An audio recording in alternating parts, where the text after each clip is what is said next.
Good morning बच्चे। आज हम लोग स्टार्ट करेंगे वेक्टर 3D और प्लेन। ट्वेल्थ में हम लोग वेक्टर्स में जो मैथ्स में टॉपिक पढ़ना है तो उसमें हम लोग को मेनली क्रॉस प्रोडक्ट पढ़ना है और डॉट प्रोडक्ट पढ़ना है और कुछ वेक्टर का प्रॉपर्टीज पढ़ना है। तो सबसे पहले वेक्टर्स क्या है, जैसे तुम लोग फिजिक्स में पढ़े होंगे या पहले भी पढ़े होंगे, जिसमें मैग्नीट्यूड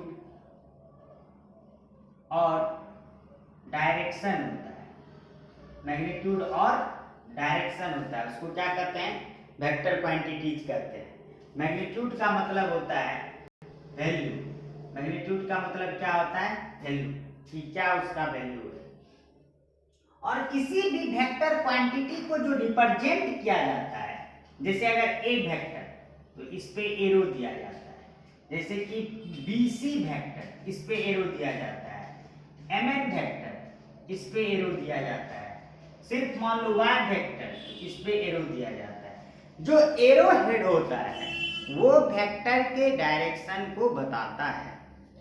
तो मेनली हम लोग को क्लास 12th में वेक्टर के बारे में, वेक्टर से रिलेटेड जो चीज पढ़ना है वो हम लोग पढ़ेंगे। तो जैसे इस पे आधार पे पहला सवाल रहेगा, क्लासीफाई वेक्टर्स और स्केलर्स। बताना है कि कौन स्केलर है और कौन वेक्टर है। स्केलर का मतलब जिसमें सिर्फ मैग्नीट्यूड, तो जैसे एग्जांपल 20 न्यूटन, दूसरा 2 kg, तीसरा 4 metre due to north 4 20 metre per second square 30 metre per second square due to left. तो इसमें आपको बताना है कि वेक्टर कौन है, स्केलर कौन है। तो स्केलर का मतलब होता है जिसमें मैग्नीट्यूड हो और जिसमें डायरेक्शन नहीं हो, और वेक्टर का मतलब होता है जिसमें हम लोग का मैग्नीट्यूड और डायरेक्शन दोनों। तो पहले ये बताओ 20 न्यूटन, तो ये फोर्स का यूनिट है न्यूटन, तो ये क्या हुआ? वेक्टर हुआ। ये 2 kg, तो 2 kg मास हुआ, तो मास में सिर्फ वैल्यू होता है, कोई डायरेक्शन नहीं, तो ये क्या होगा? ये स्केलर हो गया हम लोग का scalar. 4 metre due to north, तो 4 मीटर जो तुम्हारा है वो लेंथ को रिप्रेजेंट करता है, लेकिन नॉर्थ के तरफ ये भी तुम्हारा क्या है? डायरेक्शन बता रहा है, इसलिए ये वेक्टर है। तो दूसरा है 20 मीटर पर सेकेंड स्क्वायर, तो यहाँ पे 20 मीटर पर सेकेंड स्क्वायर या 30 मीटर पर सेकेंड, ये पर सेकेंड है, तो ये तुम एक्सेलरेशन का यूनिट है मीटर पर सेकेंड स्क्वायर, तो ये तुम्हारा क्या हो गया? वेक्टर हो गया। और 30 मीटर पर सेकेंड ये तुम स्पीड को या तुम वेलोसिटी को, लेकिन ड्यू टू इस या ड्यू टू लेफ्ट लिखा हुआ है कि 30 metre per second due to left, तो ये तुम्हारा डायरेक्शन को बताता है, इसलिए ये वेक्टर क्वांटिटी है। समझ गए? तो हम लोग क्लास 12th के मैथ्स में जो स्टार्ट होता है कि पहले वेक्टर क्या है, तो सिंपल सा बात है सर, जिसमें मैग्नीट्यूड हो और डायरेक्शन हो वेक्टर होता है, और स्केलर में सिर्फ मैग्नीट्यूड होता है, डायरेक्शन नहीं होता है। फिर पहला क्वेश्चन जो अकॉर्डिंग टू हम लोग के सिलेबस के अकॉर्डिंग, तो कभी कभी पूछता है कि क्लासीफाई करो कि वेक्टर कौन है और स्केलर कौन है। उसी तरह से हम लोग ने कुछ एग्जाम्पल देखा जिसमें कि वेक्टर और स्केलर के बारे में पता चलता है।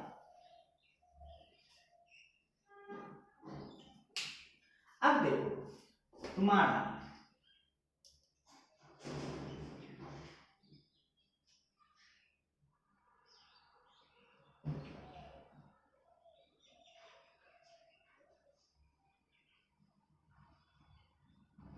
ये समझ गए हो कि वेक्टर क्या। अब ध्यान से कि कुछ डायरेक्शन को जैसे इस तरह से,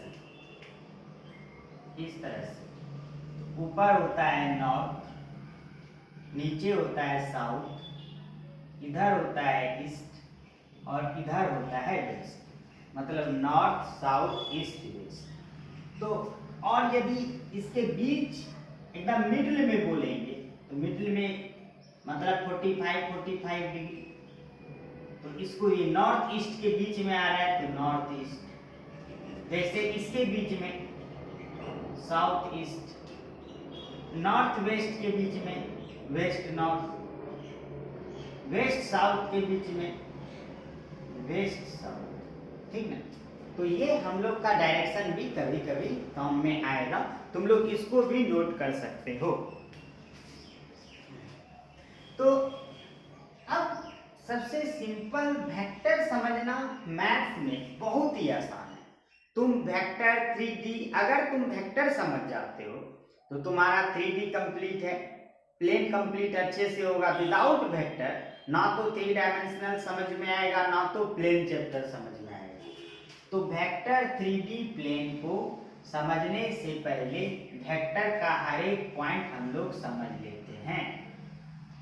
तो अब बात है कि सर पोजीशन वेक्टर क्या है।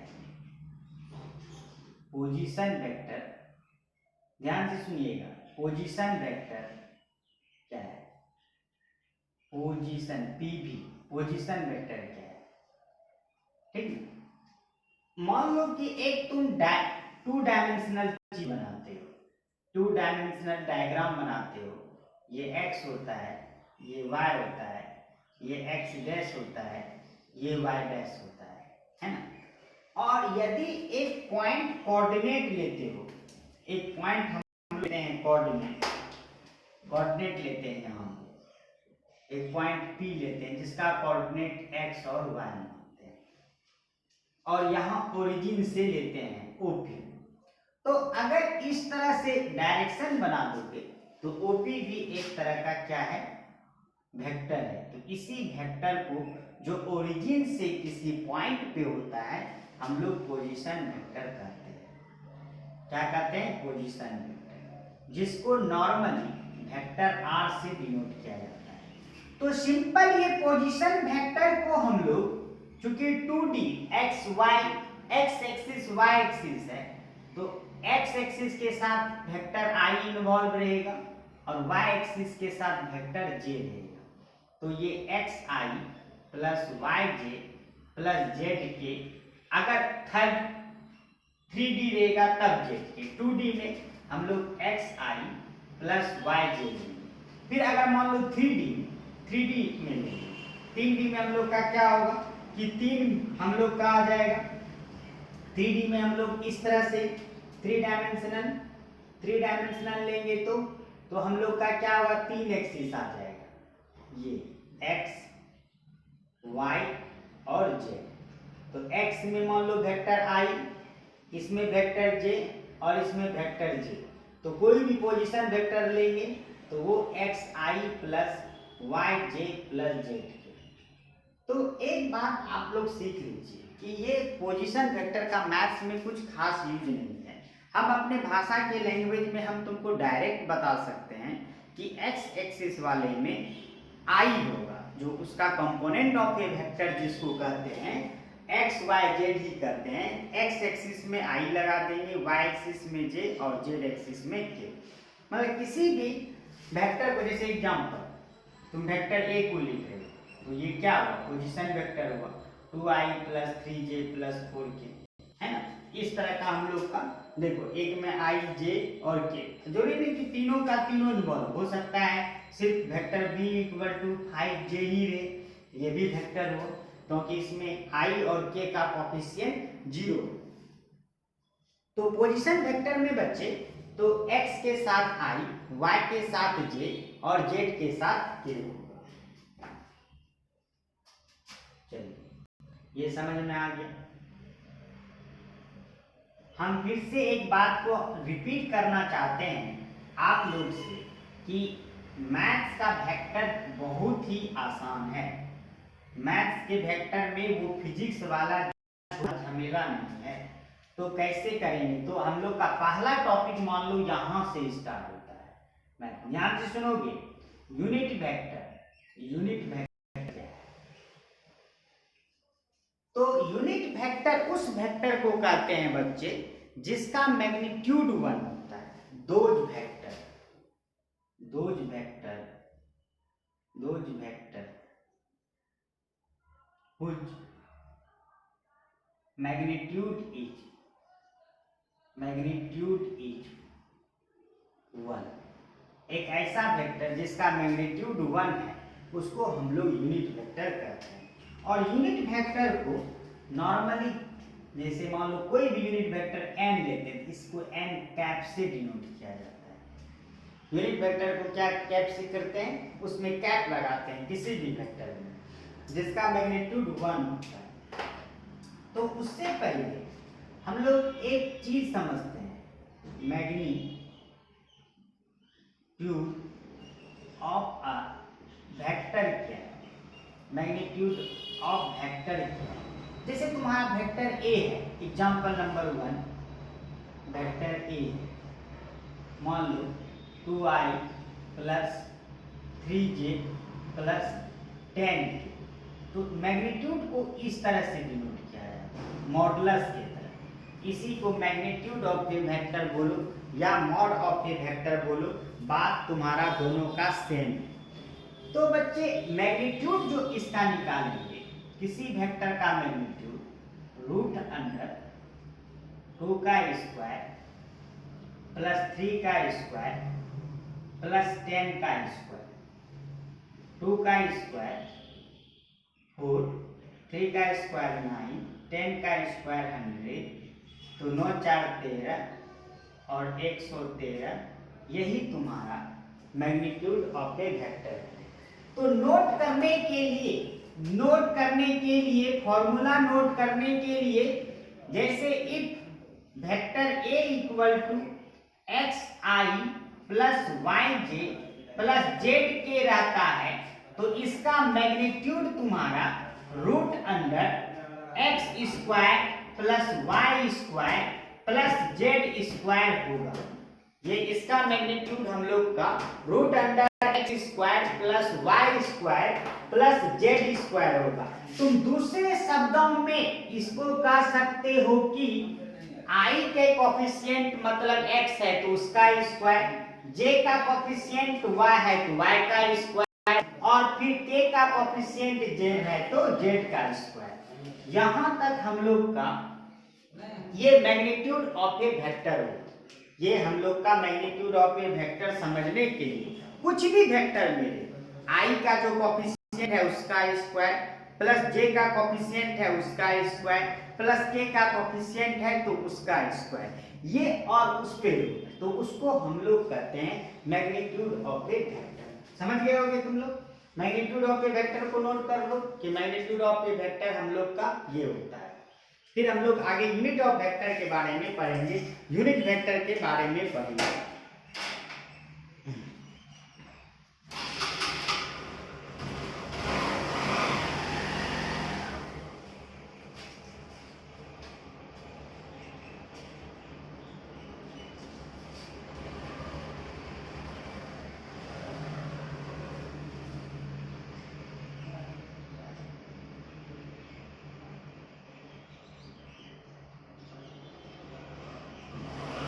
यूनिट वेक्टर देखो, जैसे सवाल है यूनिट वेक्टर को,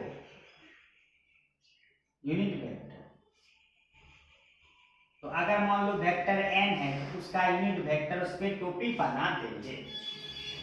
तो जैसे मान लो ऐसा है यूनिट वेक्टर, मान लो कोई लेट द वेक्टर ए, मान लो एक ए वेक्टर दिया है तो इट्स यूनिट वेक्टर मान लो, तो क्या बोले थे यूनिट वेक्टर में एक का है तो ये हो जाएगा जिस वेक्टर को निकालेंगे वो बाय उसका मैग्नीट्यूड, जिस वेक्टर को निकाल यहां से यूनिट वेक्टर से और मैग्नीट्यूड ऑफ वेक्टर से ही मान लो हम लोग का मैथ्स का वेक्टर स्टार्ट होता है। इसलिए हम लोग उतना डीप में नहीं गए, टाइप्स ऑफ वेक्टर सब वो सब ज़्यादा यूज नहीं होता है। लेकिन जैसे तुम यूनिट वेक्टर को समझे, तो यूनिट वेक्टर का मतलब होता है बच्चे जिस वेक्टर को निकालोगे उतना उस वेक्टर से जब उसके मैग्नीट्यूड से डिवाइड कर देंगे तो यूनिट वेक्टर हो। जैसे example, if vector A equal to 2i plus J plus 2k, तो यूनिट वेक्टर निकालना है। तो यूनिट वेक्टर में वेक्टर से तो हम बोले थे जो वेक्टर रहेगा बाय मैग्नीट्यूड, तो वेक्टर तुम्हारा वही हूबहू उतर जाएगा ऊपर, और मैग्नीट्यूड अभी तुम पढ़े हो रूट अंडर x का कोफिशिएंट, मतलब x के जगह i का कोफिशिएंट, i j के इसके अंदर नहीं लिखा जाएगा मैग्नीट्यूड में, j के बगल में कुछ नहीं है तो 1, जीरो नहीं मानेंगे, जीरो तब मानेंगे जब j रहता ही नहीं, सिर्फ j है तो j को 1 इंटू j प्लस 2 का स्क्वायर। तो बच्चे ये हो जाएगा 2i plus j plus 2k, 2 दूना 4 प्लस 1 प्लस 4, तो ये तुम्हारा 2i plus j plus 2k bye तुम्हारा √9 हुआ। और इसी को तुम आंसर में बोल सकते हो 2i plus j plus 2k bye √9 का 3, ये तुम्हारा आंसर होगा। या इसी को तुम अलग अलग लिख सकते हो 2/3i 1/3j प्लस 2/3k, ये तुम्हारा आंसर होगा। ठीक है, एक बार आप लोग पहले ध्यान से देखिए हम क्या बताएं, देख लो पहले, और तुम लोग के साथ साथ एक बार हम फिर से एक्सप्लेन करना चाहेंगे कि पहला टॉपिक है हम लोग का यूनिट वेक्टर।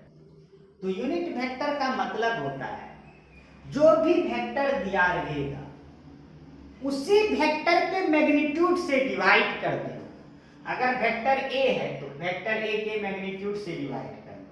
अगर वेक्टर बी है, B by magnitude of B, तो अगर एक वेक्टर है क्वेश्चन में, if vector A equal to इतना, फाइंड इट्स यूनिट वेक्टर, तो हम क्या बोले जो वेक्टर दिया है उसके मैग्नीट्यूड, और मैग्नीट्यूड अभी सिखा चुके हैं, रूट अंडर देके आई के कोफिशिएंट का square plus Y plus J के कोफिशिएंट का स्क्वायर प्लस के कोफिशिएंट का स्क्वायर, तो 2i plus J plus 2k by root under इसी का 2 का स्क्वायर, यहाँ कुछ नहीं है तो 1 है, 1 का स्क्वायर, और इसको सॉल्व कर दिए।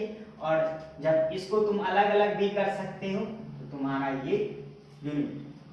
आशा है कि तुम लोग ये यूनिट वेक्टर और दो चीज बताए रहे। मेन हम लोग जो स्टार्ट किए हैं मैथ्स का, हम पहले ही बोल चुके हैं कि मैथ्स जो स्टार्ट होगा वेक्टर का, जो हम लोग का बोर्ड में क्वेश्चंस आएंगे या तुम्हारा बेसिक फंडामेंटल बनेगा फॉर कॉम्पिटिटिव एग्जाम्स के लिए, मेंस एडवांस या किसी भी कॉम्पिटिटिव के लिए, यहाँ से कि मैग्नीट्यूड का मतलब होता है और यूनिट वेक्टर का मतलब ये होता है, और मैग्नीट्यूड का मतलब रूट अंडर देकर उसके अंदर सब के आई जे के स्क्वायर का सम। बोलो, एक और सवाल हम लोग यूनिट वेक्टर से करते हैं, तो तुम लोग ज़्यादा ही आसानी से सीख सकते हो, तुम लोग ज़्यादा आसानी से सीख लोगे।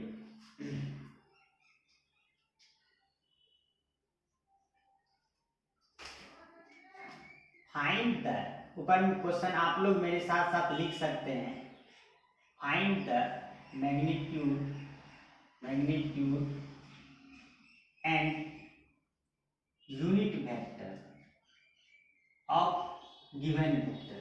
तो जैसे पहला सवाल i प्लस जे प्लस के, मान लो वेक्टर है, कुछ तुम नाम इसमें दे देना, ए वेक्टर बी वेक्टर, या मान लो हम दूसरे में ऐसा 2i माइनस जे, तीसरा मान लो बी वेक्टर, इसमें भी दे ही देते हैं वेक्टर के, मान लो B vector 10i plus 10j plus 10k, मान लो 4 नंबर में C vector -i - k 5 number में मान लो D vector minus I plus 2j minus K. 6 में मान लो वेक्टर एक्स तुम्हारा half I plus half J plus half K, है ना। तो इसी का मैग्नीट्यूड और यूनिट वेक्टर, तो हम इसमें 6 सवाल आप लोगों को दिख रहा है, तो बाकी 5 आपके लिए, एक हम बना देते हैं। बताओ कौन सा बनाते हैं? कोई नहीं लेते हैं। तो मान लो कि ए तो इसी तरह का है, यहाँ कुछ नहीं है, तो 1 1 1 है, तो मान लो हम तुम्हारे लिए 4 बना देते हैं। 4 में कैसे? सी, तो माइनस आई माइनस जी, तो इसका पहले मैग्नीट्यूड निकालोगे, तो रूट अंडर 1 आई के बगल में -1 है, इसको ऐसे ले घेर के -1 का स्क्वायर प्लस देंगे बीच में, तो फॉर्मूला में मैग्नीट्यूड में प्लस है, और जे में तुम्हारा भी -1 है, और के वाला कुछ है ही नहीं, मान लो 0 है।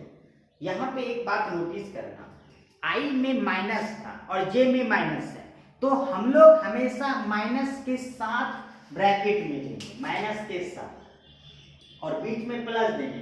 कोई बच्चा क्या करता है, ऐसे लिख देता है, ऐसे ऐसे नहीं, ऐसे यहाँ नहीं, ऐसे नहीं, ऐसे ये गलत होगा, क्योंकि यहाँ कोएफिशिएंट देखो, अगर तुमको दिक्कत है यहाँ लिख लो -1, -1, ये आई हुआ ये जे, तो -1 का स्क्वायर प्लस -1 का स्क्वायर, क्या, तो ये -1 का स्क्वायर, स्क्वायर है तो माइनस को खा जाएगा, तो ये 1 हो जाएगा, ये 1, तो मिलके क्या हो जाएगा 2, यही तुम्हारा होगा मैग्नीट्यूड। और इसी का यूनिट वेक्टर तो टोपी बना देंगे सी कैप, इस तरह से तिरछी टोपी, तो जो वेक्टर रहेगा, वेक्टर ये दिया यहाँ माइनस आई माइनस बाय इसके मैग्नीट्यूड से डिवाइड, ये तुम्हारा आंसर है। और इसी को तुम ऐसे भी लिख सकते हो -1/√2 आई प्लस -1/√2 जे, ये तुम्हारा। तो अब तुमको कैसा भी यूनिट वेक्टर निकालना हो, कैसा, मान लो सर ये फ्रैक्शन में दिए हैं आप, तो कैसे हम सॉल्व करके लाएंगे कल, तो आप ऐसे लिखेंगे रूट अंडर हाफ का स्क्वायर प्लस हाफ का स्क्वायर प्लस हाफ का स्क्वायर, ये तो सॉल्व कर लोगे तुम लोग, ये सॉल्व कर लेंगे। और यूनिट वेक्टर के लिए जो वेक्टर है उसी के मैग्नीट्यूड से डिवाइड कर देंगे, या फ्रैक्शन में आ जाए या तुम्हारा होल नंबर में सीधा आ जाए। ये हम लोग का टॉपिक था मैथ्स का स्टार्टिंग, जो हम लोग वेक्टर से किए हैं, उसके बाद 3D करेंगे, फिर प्लेन करेंगे, तो वेक्टर का ये मैग्नीट्यूड ऑफ वेक्टर पड़े और यूनिट ऑफ वेक्टर। तो ये 5 क्वेश्चन आप लोग के लिए होमवर्क, और फिर कल के क्लास में हम लोग इससे आगे कॉन्सेप्ट को और क्वेश्चंस को करेंगे। तब तक के लिए धन्यवाद।